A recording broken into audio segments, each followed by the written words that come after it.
হুম, এই হুম, হুম। সমস্যাটা নিয়ে স্যার শিশুর টনসিল মানে সাধারণত যেহেতু শিশুরা একেবারে ছোট থাকে এদের তো উপসর্গগুলা সাধারণ বড় মানুষদের মতো হয় কিনা কিংবা এটার উপসর্গ কি একটু ভিন্ন থাকে এই বিষয়গুলো নিয়ে স্যার যদি একটু বলেন। আ আ ধন্যবাদ ডক্টর ইয়াসিন। অ্যাকচুয়ালি জি, মানে টনসিলের সমস্যা সব বয়সী হয়। কিন্তু জি স্যার। এডিনয়েডের যে সমস্যাটা সেটা কিন্তু জি, মূলত শিশুদের। শিশুদের। জি স্যার। শিশুদের। কারণ হচ্ছে যে এডিনয়েড এবং টনসিল তারা আমি যদি বলি তারা একই গোত্রীয় এবং জি, এগুলো জি, জি। Lymphoid tissue. একই গোত্রীয় এবং এটা আমাদের শরীরে যে নাক কান গলার যে অংশটা আছে সেখানে একটা ওয়েল্ডার্স রিং নামে একটা আ প্রতিরক্ষা ব্যুহ থাকে। সেই জি, জি, প্রতিরক্ষা ব্যুহ আসলে নাক এবং গলার ভিতর দিয়ে যে রোগ জীবাণুগুলো ঢুকে সেগুলিকে প্রতিরোধ করতে চেষ্টা করে। তো এটা জি, জি, ছোটবেলায় বেশি দরকার। এজন্য এডিনয়েডটা থাকে বাচ্চাদের বেশি।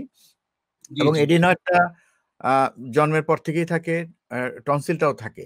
কিন্তু জি, কারো যদি কোনো বাচ্চা যদি বারবার মানে বিভিন্ন জি, প্রতিকূল অবস্থার মধ্যে পড়ে, লাইক অ্যালার্জি বা ইনফেকশন এগুলো যদি বারবার তার হতে থাকে, জি, তখন জি, যেটা হয় তার এডিনয়েডটা নরমাল যে আকারে থাকার কথা তার চেয়ে বড় হয়ে যায়।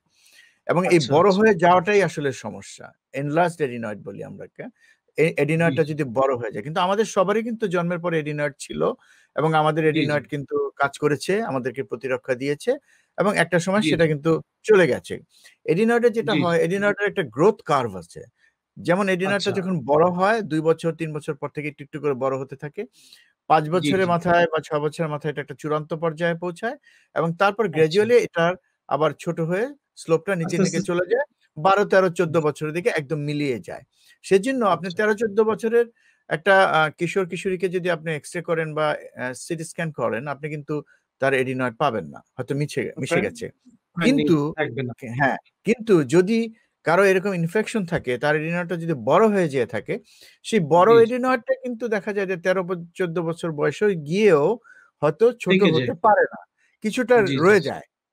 জি, হ্যাঁ, জি, এবং জি। এই কিছুটা রয়ে যাওয়াটা যেমন একজন কিশোর-কিশোরী বয়সের জন্য সমস্যা, সেজন্য কিন্তু জি, আমরা অনেক সময় অনেক বড়দের ক্ষেত্রেও খুব এক্সেপশনালি বড়দের জি, ক্ষেত্রেও জি, কিন্তু এডিনয়েড পাই।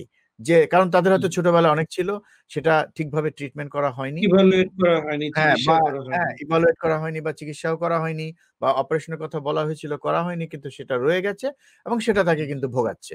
সমস্যা জি, উপসর্গ দিচ্ছে। এটা হচ্ছে জি, জি। এডিনয়েডের বিষয়। আর